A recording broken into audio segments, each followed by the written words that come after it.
presenting the transcription feature, Superman.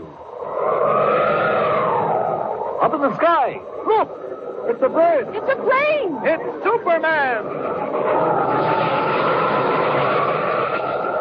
And now, Superman, valiant fighter for truth and justice, champion of the weak and the helpless, who has appeared on Earth with a physical structure never before attained by mortal men. Superman, who is stronger than a locomotive, faster than a speeding bullet, and who walks about among human beings as mild Clark Kent, news reporter for the Daily Planet. When we last saw him, Kent was in the Southwest at lonely Bridger Field with young Jimmy Olsen, copy boy on the Planet, investigating the connection between the man known as Professor Hagen, animal trainer in Lawbeck Circus, and the series of mysterious crashes among test planes of the privately owned National Air Service. Finding evidence of Hagen's plans in the caverns below the circus grounds, Superman had taken off in a last desperate attempt to save a brand new mystery plane, last word in aviation science, due to reach Bridger Field at midnight. As our story continues today, not much time is left. Moonlight shines down on the slopes of the Rockies and on the search party headed by young Jimmy and Ed Hamlin of the airport, making their way up the narrow trail by Muleback. And also on the tiny cabin in which Hagen makes his deadly machine ready. Listen. Ah, so it works well.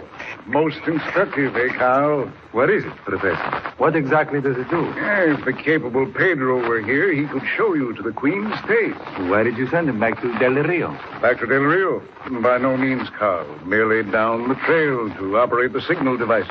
You think there is someone coming? I'm quite sure of it. Thanks to that interfering newspaper man, Mr. Clark Kent. What will you do? I believe he sent out a party to scour the trails above Bridger Field by Muleback. Professor, if they do that, they'll find the cabin. Here? Rest easy, Carl. Much will happen before they reach here. Now, see? Watch what occurs when I focus the machine. I see nothing at all. Professor. Yes? What does the teleflame do? That is my secret, Carl. It stretches out into the dark, silently, invisibly, till it meets the metal of the plane's engine.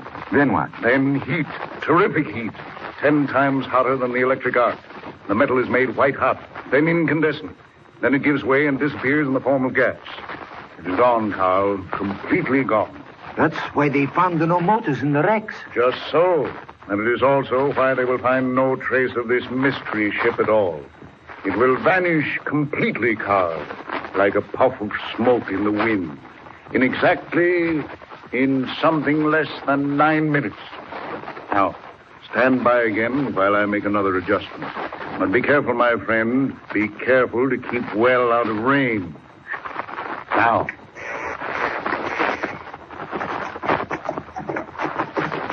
Watch out, Jimmy. Don't try to guide the mule. I'm not, Mr. Hamlin. He knows more about these trails than you do. Now, wait, let's pull up a minute there. Oh, boy. Whoa. You think we ought to stop, Mr. Hamlin? How much time is there? Wait till I take a look at my watch, Jimmy.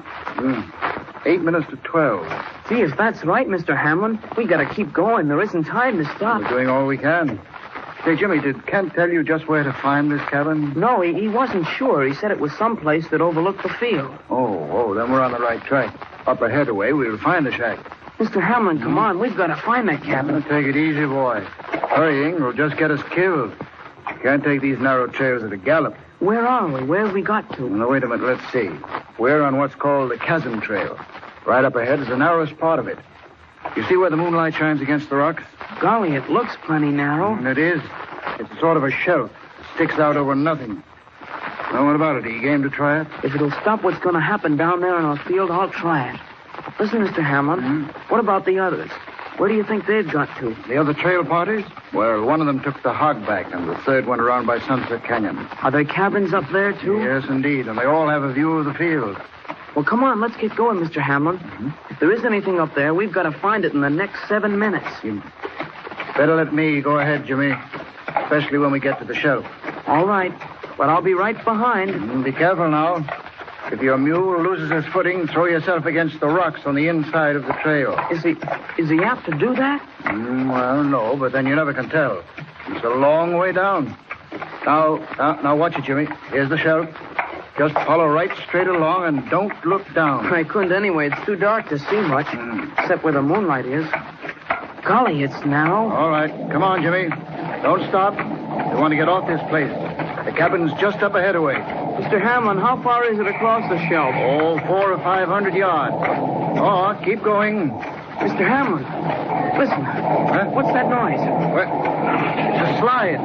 There's a rock slide up on the mountain. Get going, Jimmy. From the sound, it might be coming right down here.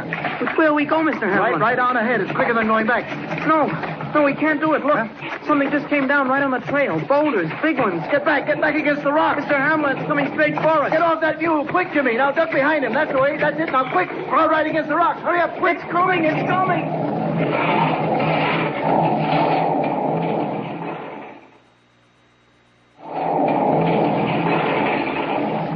Down from the top of the mountain hurtles the mass of rock and earth. But suddenly another sound fills the air. A great rushing of wind. Superman comes streaking over the trail. What? It's Jimmy. Jimmy and Ed Hamlin. They're right under that slide. Down.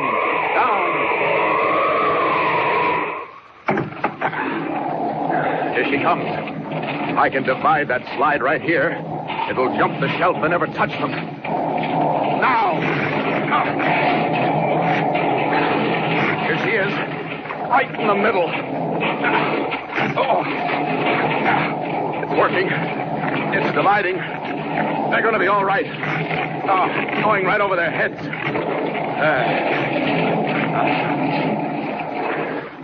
Now for Hagen. There's just time to stop him before midnight. Up, and away.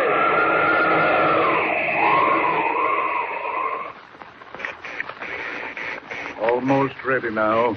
What's the clock say, Carl? 2 minutes to 12. 2 minutes to go.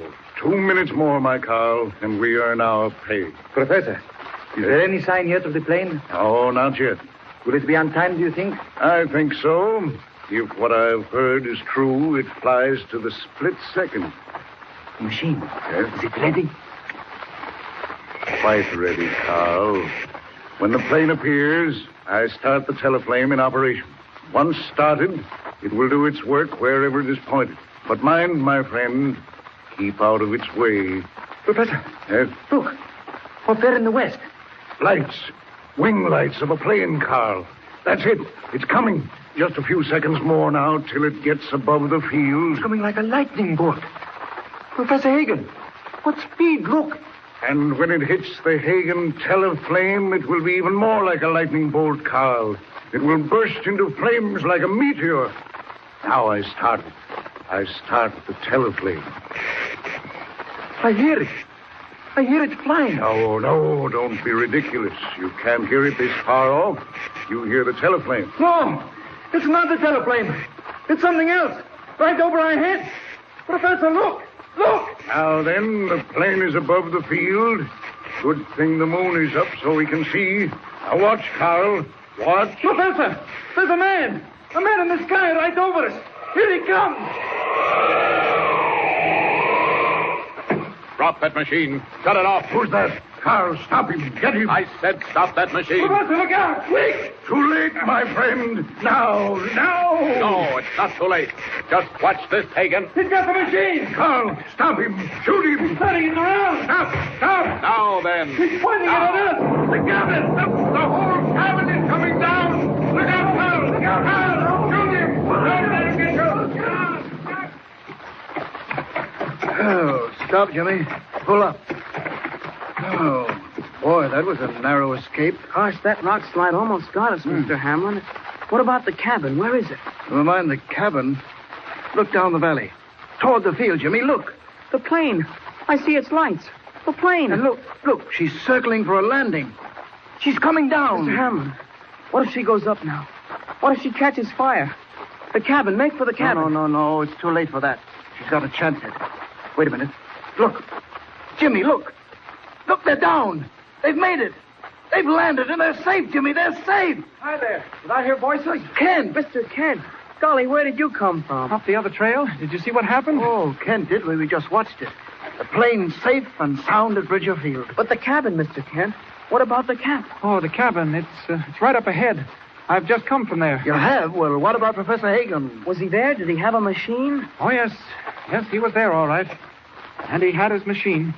All right. Then what happened? Hamlin, I don't know. Something must have gone wrong. Instead of hitting the plane, Hagen's machine hit Hagen and then destroyed the cabin. Whatever it was, it's gone now. Hagen and his machine are finished forever. Kent, are you sure of that? Absolutely positive. It's a promise. And now what do you say we get back down there and see what this mystery ship looks like, eh? Jimmy and I have a swell story to file for our paper back east. Oh, boy, I'll say we have. Let's go, Mr. Kent.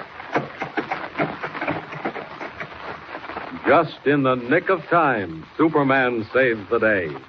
The mystery plane, last word in man's conquest of the air, rests safely at Bridger Field. And Clark Kent scores a tremendous scoop. But there's another assignment on the way. Even as he speeds eastward again with Jimmy, a strange and unbelievable mystery takes form ahead of him. Tune in next time and follow the story of Superman. Up in the sky. Look! It's a bird. It's a plane! It's Superman! Superman is a copyrighted feature appearing in Action Comics magazine.